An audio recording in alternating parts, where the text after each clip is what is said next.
Bom dia, turma. Bom dia aí, o nono ano. Hoje nós vamos iniciar uma nova unidade, a segunda unidade, não é? Que tem como tema viver em busca do bem. Então, meu nome é Camila, sou professora de filosofia de vocês.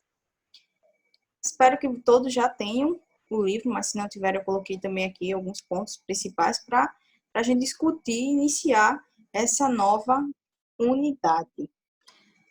Na unidade passada, no capítulo anterior, nós refletimos sobre o bem e o mal.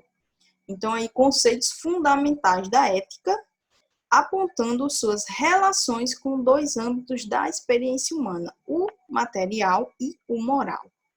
Já nesse capítulo, nós vamos enfatizar esse âmbito moral, abordando as relações do bem e do mal, com os modos de ser e agir das pessoas, além de alguns conceitos derivados ou complementares, como os de bondade, maldade, empatia, justiça e injustiça. Então, isso aí foi um resumo do que a gente viu no capítulo anterior, na unidade anterior, e também o que nós vamos estudar nessa nova unidade, que tem como tema viver em busca do bem, tá certo? Passando aqui, logo para a página 2 do livro de vocês, vocês podem notar que vai ter aí uma imagem de um horizonte, que tem como título aqui, é uma legenda, a imagem, o horizonte é o ponto mais distante em que podemos enxergar em uma paisagem. Então, além dessa imagem que o livro nos traz, vai trazer também algumas perguntas para que vocês reflitam.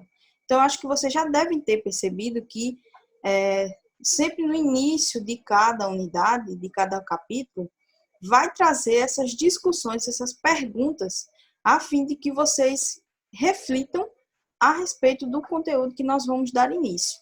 É como uma forma de introduzir mesmo ao tema, ao conteúdo. Então, a primeira delas é: qual é o horizonte da nossa vida? Então, ele está perguntando aí, não no sentido literal da palavra horizonte, né?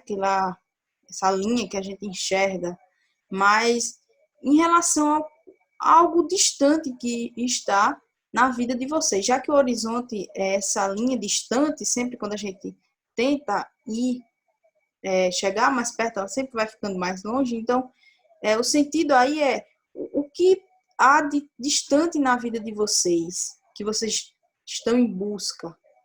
É nesse sentido que ele está perguntando. A segunda pergunta: existe um sentido para a nossa existência?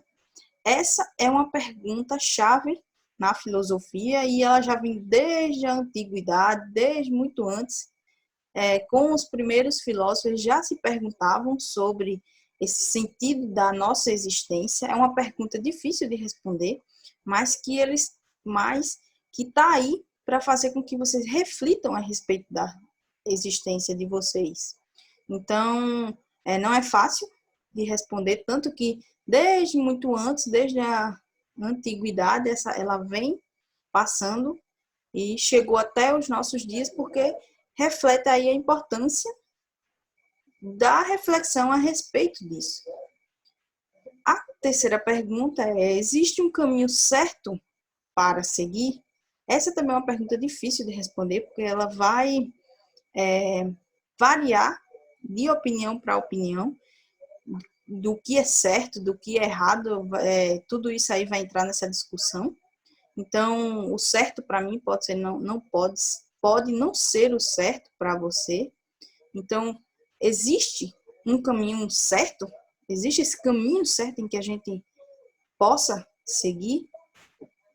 Quarta pergunta: há escolhas boas e más? Existe? Então, como é que a gente pode avaliar se essas nossas escolhas são escolhas boas ou são escolhas ruins, escolhas más? Então, quero que vocês também reflitam sobre isso. E a última pergunta: como avaliar uma situação para tomar uma decisão? Como vocês agem diante de determinada situação? Que tipo de critério vocês usam para se impor em relação àquela situação, para tomar uma posição, decidir sobre aquilo. Então, é isso que eu estou pedindo aí, que vocês reflitam sobre isso. Que tipo de atitudes vocês estão tomando em determinadas situações? Não uma situação específica, mas determinadas situações. Já pulando aí para a página 3 do nosso livro, já vai aparecer aí com um tópico com esse título que vocês podem ver. Navegar é preciso. E tem umas reticências que eu esqueci de colocar para vocês, peço desculpa. Eu não sei se todos vocês têm o livro, então eu vou ler aqui uma partezinha que vai ter no livro, tá certo? Que diz assim: o ser humano sempre foi movido pela curiosidade e pelo desejo de saber mais sobre o mundo em que habita, acerca dos seres que vivem e nele, especialmente das pessoas, e de seus diferentes modos de vida. Assim, ao longo da história, muitos conhecimentos foram construídos, enquanto outros foram abandonados ou modificados e complementados. Isso mostra que o conhecimento, como o próprio ser humano, está em constante transformação.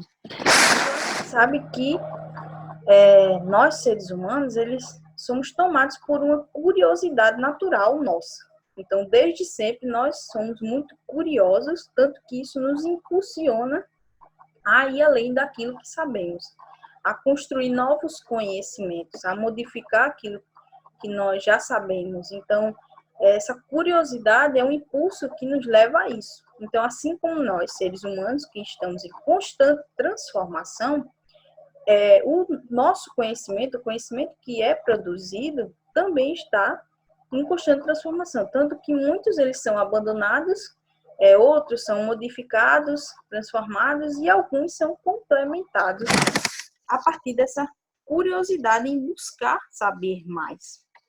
Então, como vocês, acho que você já pode ter notado que nesse início de unidade, ele vai fazer aí uma relação com as navegações de fato, as navegações marítimas de fato que ocorreram. Então, aí vai ter um gancho com a história, desculpem, gente, vai ter uma relação com a história, na verdade,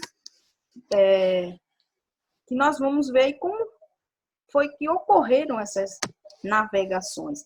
Esse mapa aí que está na tela, que vocês estão vendo, é um mapa do século VIII, um mapa de Bartolomeu Ânglico. Ele fez esse mapa, na verdade, durante a Idade Média, e era justamente dessa forma em que eles acreditavam que estava situado, formado ao nosso planeta Terra. Então, como vocês podem notar, eles não tinham noção de como realmente era o nosso planeta, porque eles não tinham ido a outros lugares, ido em busca de outros lugares. Então, isso aí, esse mapa, representa justamente aquilo em que eles já tinham descoberto, achado, que era essa parte de cima aí era a Europa, a parte que eles mais conheciam. Então, ela vai estar aí uma parte maior do mapa, dividida por um T, que era do mar Mediterrâneo, se não estou enganada. Isso. E nessas partes aí inferiores, menores, era uma parte da Ásia e uma parte da África. Justamente aquilo que eles já haviam descoberto, já haviam encontrado. Então, aí o mapa que vocês podem observar representa o mundo conhecido pelos europeus na Idade Média. Muitos estudiosos medievais acreditavam que a Terra era plana e tinha a forma de um círculo dividido em 3 partes, como vocês podem ver, pelo mar Mediterrâneo. Assim, nesse mapa, o cartógrafo representou o mundo como o formato da letra O e o mar Mediterrâneo como a forma da letra T. demarcando as fronteiras entre a Europa, acima, como vocês podem ver na parte maior, a Ásia à sua direita e a África à esquerda. Então, essa forma era a forma que os europeus, de fato, acreditavam em que era formada aí o nosso planeta, um O, em formato de O, dividido aí pelo mar Mediterrâneo, que era importantíssimo para eles nessa época, e que eram plana. A Terra era plana.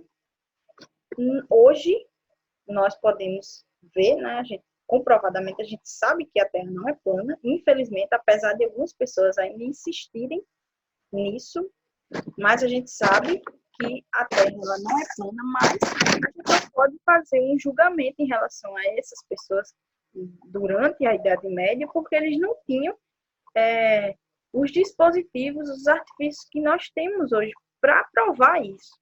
Então, a gente não pode fazer um julgamento em relação a isso, né? Mas, naquele período, eles realmente acreditavam que a Terra era plana e que as suas bordas elas eram perigosas, você realmente podia cair aí na borda da Terra. Então, no início da Idade Moderna, alguns povos, aí já é na página 4 do livro de vocês, tá certo? No início da Idade Moderna, alguns povos europeus realizaram uma série de expedições marítimas conhecidas como as Grandes Navegações. Nesse contexto, sob as ordens dos reis da Espanha, o navegador Cristóvão Colombo chegou à América no ano de 1492. Já Pedro Álvares Cabral foi nomeado capitão-mor pela coroa portuguesa para chefiar uma expedição às Índias Orientais, mas percorreu uma rota diferente e aportou em terras brasileiras em 1500.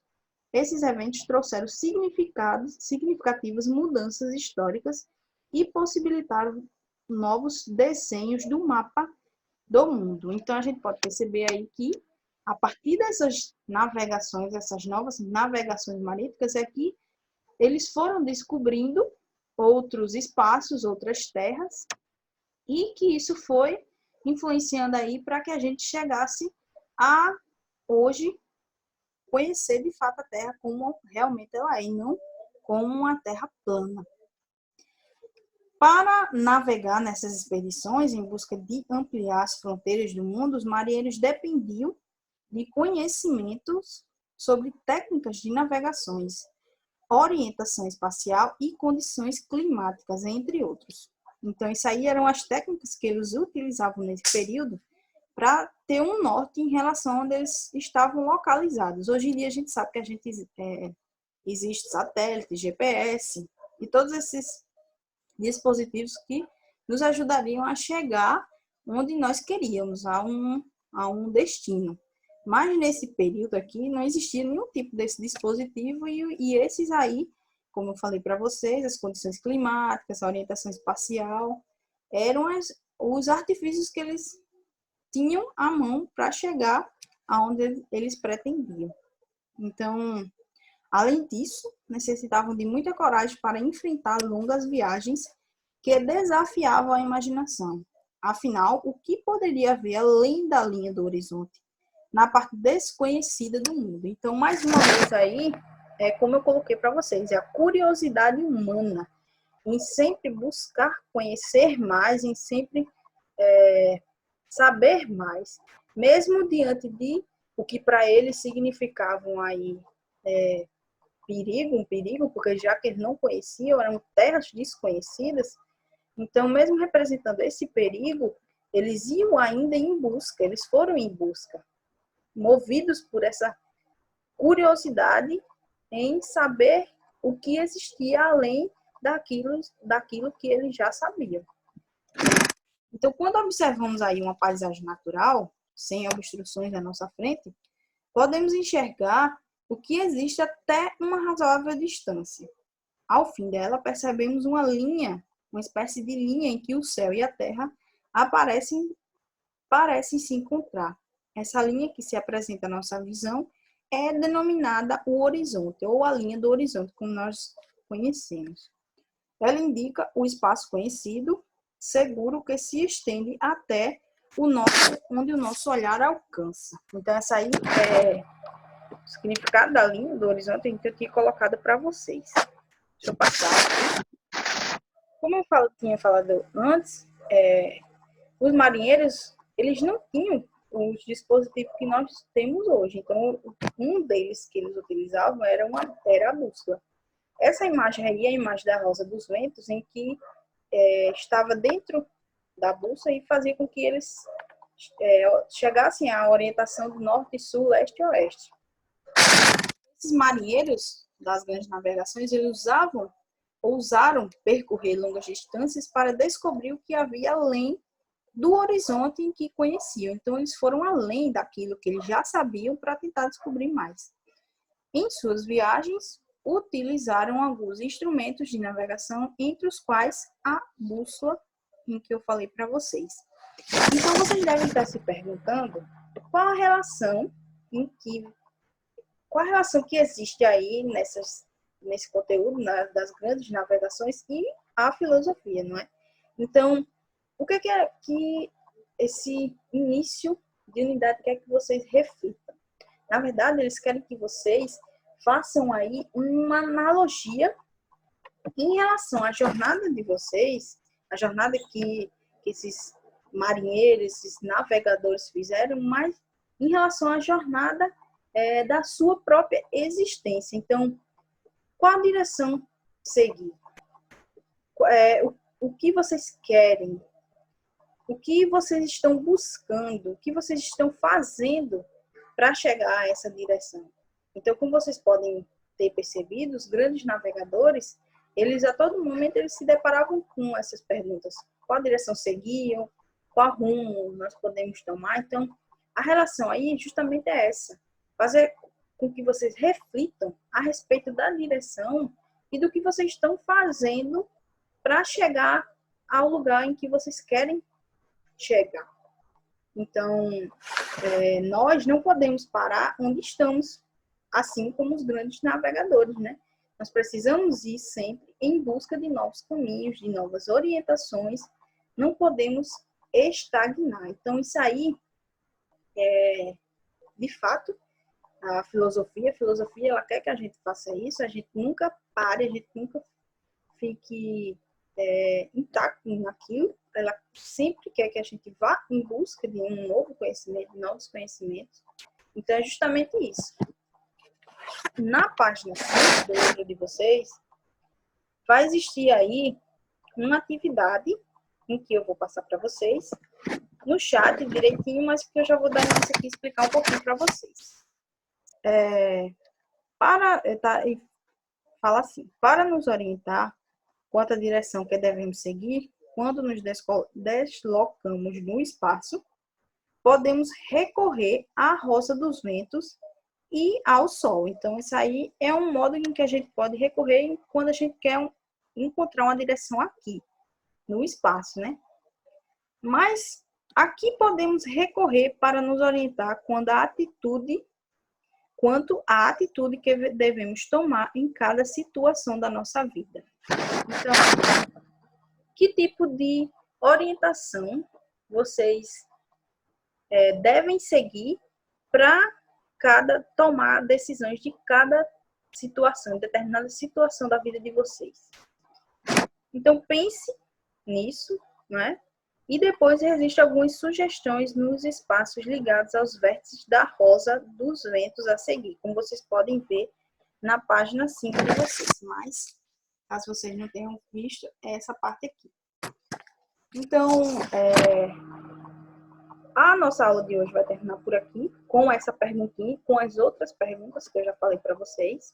Com essas, deixo aí essas reflexões para vocês fazerem, que no caso aqui, quanto à atitude em que devemos tomar em cada situação da nossa vida, como podemos recorrer, ao que devemos recorrer para chegar à nossa direção, à direção em que desejamos. Então, eu vou deixar vocês com essas reflexões. E na próxima aula a gente vai dar continuidade ao conteúdo. Como eu falei para vocês, eu já dei início aqui à atividade, mas no chat eu vou responder qualquer dúvida que vocês tenham. Então, por hoje é só. Espero que vocês fiquem todos bem, tá certo? Tenham um bom dia e até mais.